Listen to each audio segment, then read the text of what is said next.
Hi, I'm Simon with AppliancePartsPros.com. Today we're going to show you how to repair your appliance. Are you ready? Remember, anytime you work on your appliance, make sure it's unplugged or the circuit breakers are off so there is no chance of electrocution. In this video, we'll show you how to replace the door shelf retaining bar in a Whirlpool refrigerator. It's going to be a very easy repair. Should only take a couple of minutes to show you how to do it. When you open up the package, you're going to get a new door shelf retainer bar. This door shelf retainer bar is located at the bottom shelf, preventing food from falling off it. The door shelf retainer bar should be replaced if it's bent and no longer stays in place or is missing. To get to the part, we need to open the refrigerator door.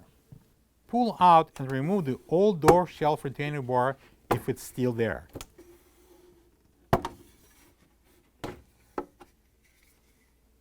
This is the old door shelf retainer bar next to the new one.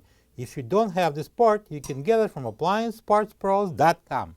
Slide the new door shelf retainer bar in the slots